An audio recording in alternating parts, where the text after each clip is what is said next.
Grizz Nation, it's time for another Grizz Game Day update. Tonight, the Grizzlies will take on the Chicago Bulls for the first time this season. So joining me, making his media tour, Adam, thank you for coming back on today. Anytime, my friend. Anytime, Kay. I know you're like straight off of Vernon, so we'll give you like a little bit of time to have a rest before Sure. the game tonight. It's an intensive experience with our friend Chris. So So you need some time to decompress. just a little decompression time. And we got into a great conversation about a lot of topics. So basketball and otherwise. Okay, well, we're only going to talk about basketball today. No fun Fine. will be had. None. Like I said, these two teams, first time they're playing this year. I saw actually that the Grizzlies swept the last two seasons against the Bulls, and that 4-game stretch is the longest winning streak they have against this franchise. Obviously, a very storied franchise. The Grizzlies, 21-5 at home. They've lost 8 of their last 9. However, I guess they're 17. I'm throwing out a lot of numbers. 17-5 against the Eastern teams. Yep. The Bulls, not the best right now either. They're coming off a win. However, I think they're 3-9 and they're 3-6 and 3 in their last 9. Yep. Steven Adams is out.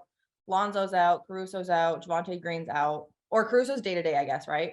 He's day-to-day right now with a foot issue. Yep. What's the main storyline? When you guys come to town, what should fans expect to see tonight? You know, it's been such a frustration at times to watch this team because there's clearly a lot of individual talent. DeMar DeRozan, Zach LaVine, Nikola Vucevic. These are all-star caliber players, have been all-stars in their careers. DeRozan's going to his 6th NBA All-Star game. LaVine is coming off knee surgery during the offseason where he's starting to finally look and feel as if he's at his, kind of health peak on the season. Vucevic has played outstanding basketball. So why isn't this team above 500? I think, there's been a lot of focus on identity for this team, especially on the offensive end. Whose role is defined and when is it defined? And maybe, and it's a really big maybe, but for the first time this year, they're starting to kind of get a sense for what roles are defined, when are they defined, who leans on whom. I think the fourth quarter, the last couple of games, has been the best in terms of balance between Vucevic, DeRozan, LaVine. Andre Drummond had a big game off the bench last night against the Spurs. But I feel like the last couple of games, you're starting to finally maybe get some sense for some definition for this team and identity for this team on the offensive end.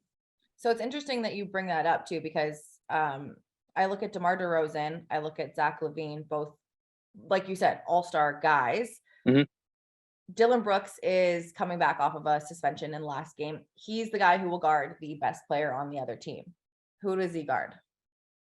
I would think it would start with DeMar DeRozan. Okay. But I think you could honestly go 1A, 1B. And if you start on Zach LaVine, that wouldn't shock me either. I think it becomes one of those things where teams that come in to play the Bulls, at least over the course of the year, have kind of just played them as, all right, let's see who's hot to start. And that's who we'll put our best defender on come second, third, fourth quarter, or maybe in the second half.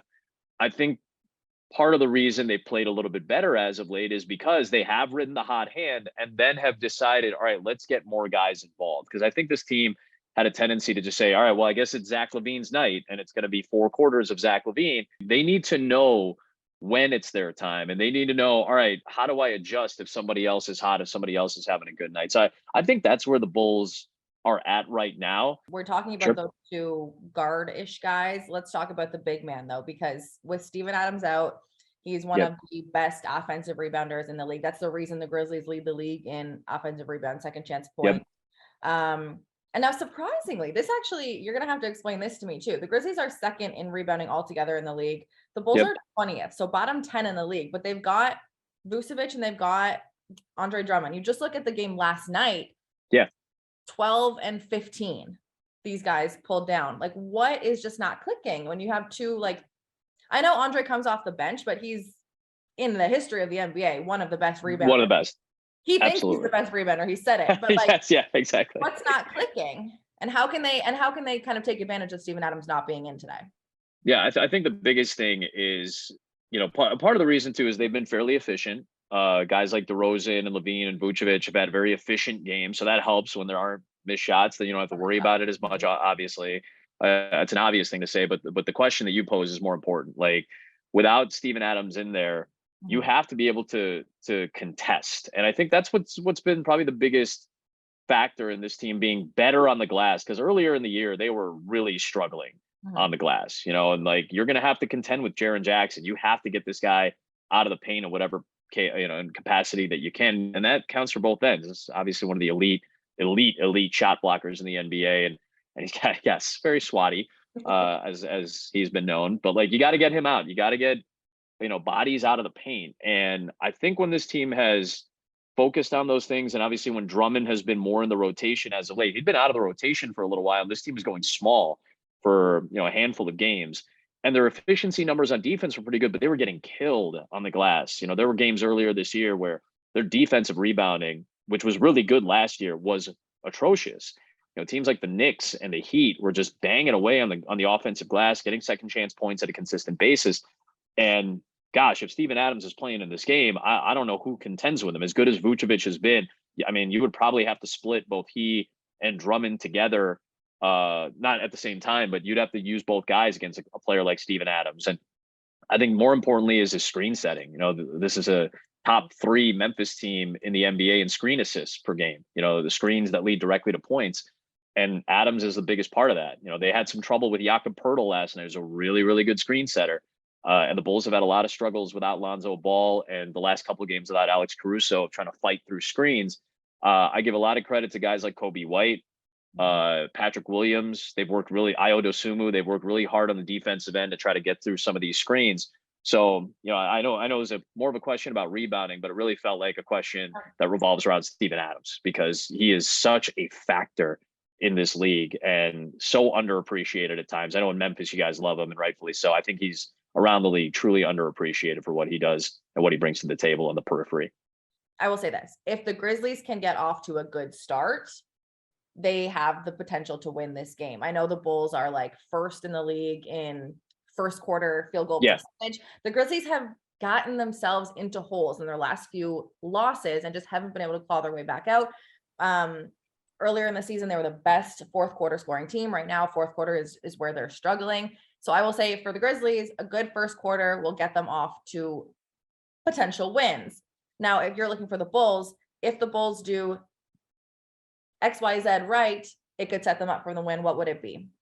I think it's sustained efficiency. Like, you can't have lulls, because this has been a problem for the Bulls. They had a 7-7 record in the month of January. 4 of their 7 losses in the month of January came after they had led by 15 or more points. They blew 21-point leads twice, once to Cleveland, once to Indiana. The Cleveland game was the Donovan Mitchell 71-point game that went to overtime. They blew a double-digit lead to the Clippers. I think it was a 19-point lead, if I'm not mistaken. And they blew a double-digit lead to Washington earlier. Which is good news for the Grizzlies. I'm just going to point that out. That's what I'm saying. That's why this level of efficiency that you see, and you pointed out great, Kay, is in the first quarter, is they've been one of the better first quarter offenses in the NBA, and they've had some pretty good first quarters lately. They have struggled to maintain that success for all the things that we were talking about earlier, like getting away from game plan, getting away from the hot hand, not making adjustments on the offensive end to what a team does defensively in terms of blitzing guys and adding a double team here or there. They did a good job of adjusting to that last night, but they had some turnovers before they finally made the adjustment. They can't afford that tonight against a hustle team like Memphis. This is one of the best hustle teams in the NBA. They play at a higher pace than the Bulls are used to playing this year with their veteran group. They play with a very high level of defensive smartness. Like, their IQ on defense is really good. The way they get their hands on basketballs, on passes, the deflection numbers are really, really high. The Bulls are pretty good at that too. Without Alex Caruso, they're not as good.